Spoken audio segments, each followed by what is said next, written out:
It's been 7 days, or will be 7 days, from match to match, and I think that's the longest gap that you will have had between games in this calendar year so far, which says how often you've played, I think, as much as anything. So what benefits are there of that? What have you been able to do maybe with that extra time that perhaps you wouldn't have done? If we win, it will be benefit. If don't, it will not be good. So yeah, we have more time to rest, to training more. Yeah, fine. And have you had time for extra meetings and things like that? Or? Less meetings than ever. Just training. You do meetings when you cannot train. When you train, it's not necessary to do meetings. That's probably nice for the lads, is it, to be out on the pitch and training? Yeah, absolutely.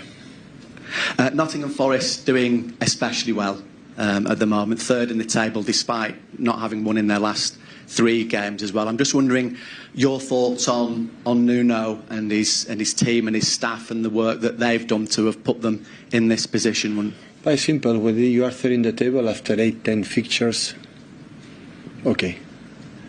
But when you happen with 11 games left, still you are third, is because you have done really, really, really well. Otherwise, you cannot be there for many, many times, many months, doing a good things and being third in the table. So impressive, I would say. Is there anything particularly that you see that you've found impressive? Many things do. Defend really well, really compact, aggressive, and the transitions are really good. The long balls with Woods, is they win 8-10. The four up front, they are really good. Create many things. Hodgson, Elanga, Gibbs White, exceptional player, Woods. So create many things for themselves. Good keeper, experienced defenders. So I'm an exceptional player, fullback, can play on both sides. So a physical team in the middle, Anderson, top player as well. So yeah, that's why I are third. Otherwise, cannot be there before play the last part of the season. Hi, Pep. You mentioned on Saturday that you thought that Ake would probably have to have surgery, and he's had that. Do you know how long he's going to be out? Will he be back this season? What the issue? 10 weeks, 11 weeks, they said to me. So that is pretty serious. I mean, that is a kind of thing that's happened to you all season. When the surgery is pretty serious. When you go to the surgeries because it's something wrong happened. So, but the important is done. He has struggled a lot this season with the problems in his feet, yeah, it happened. There's been some more pictures of Jack Grealish this week, and do you kind of feel sorry for him in a way, because he's so recognisable, he seems to be someone who attracts attention, so maybe a picture is painted of him that might not be the reality, or is that just something that players have to deal with in this day and age? He's so famous, people follow him, yeah. Nothing to comment. Hi, Pep. How does the pressure feel at this stage of the season compared to in previous years when obviously you've been fighting for the title? Pressure is always there. In the big clubs, the pressure is always there. You have to press yourself to do your best. It doesn't matter where you are playing for. Does it feel different to previous years? Yeah, we have a long week. The previous season in the States never had long weeks. So, yeah, it's a little bit different, but accept the reality. Reality is try to finish the top 4, and tomorrow have an opportunity to stay third in the table and climb and secure this target.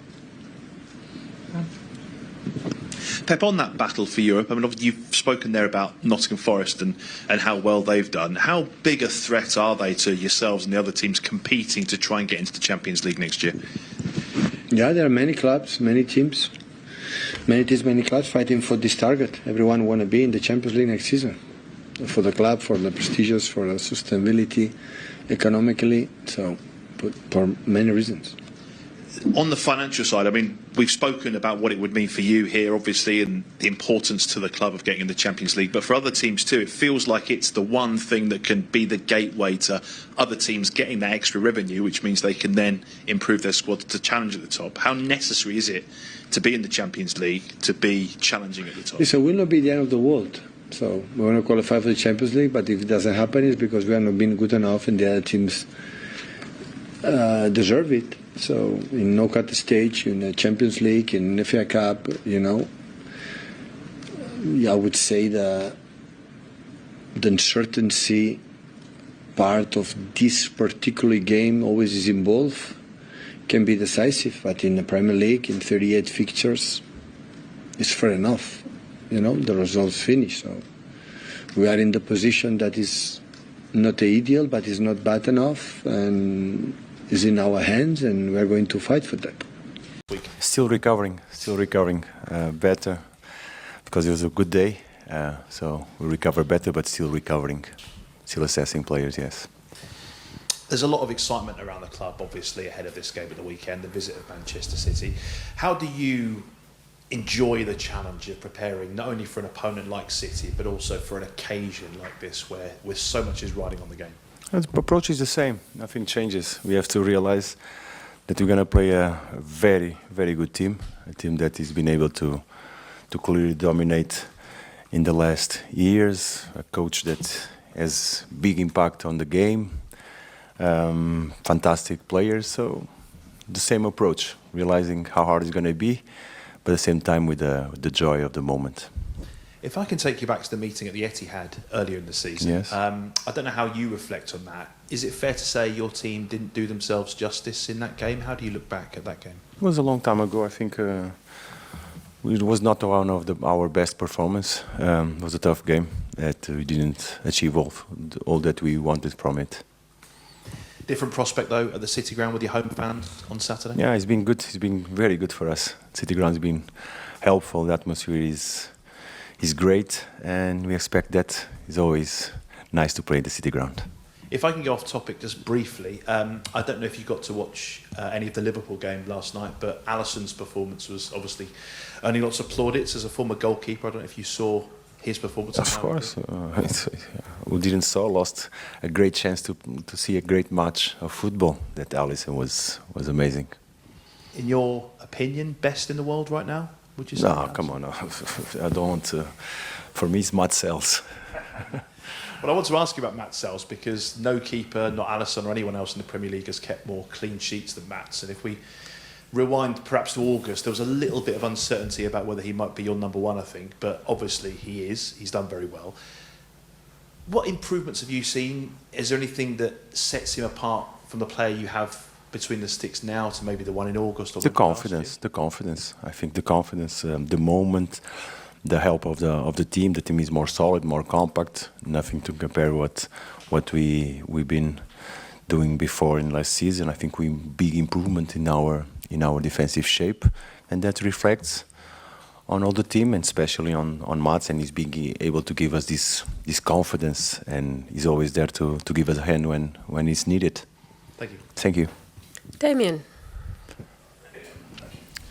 Hello. As a student of the game, you watch football all the time. You'll have seen Manchester City this season. Do you have any kind of explanation as to why it's been such a tough campaign? No.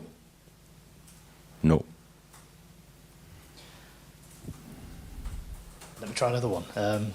We saw you celebrate wildly after the cup success the other night.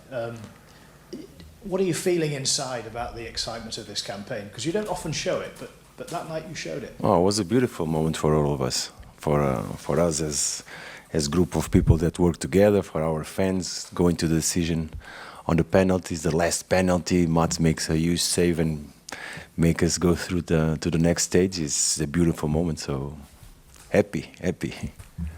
You have a run of games now, 11 games left. Most of them are at home.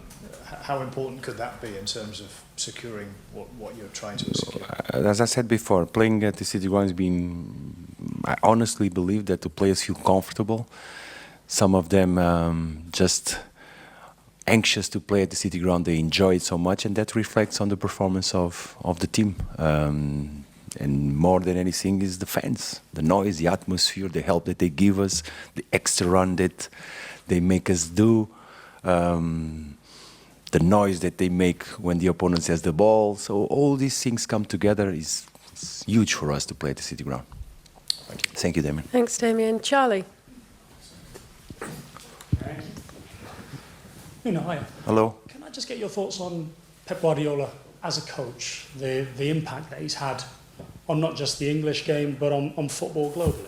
Of course, I mentioned before, Pep is one of the coaches that has direct impact on the game, on his ideas, the way he approaches and tries to build his teams. He has a big impact and it's contagious to all the managers because they see new things and different things. This is what Pep has achieved.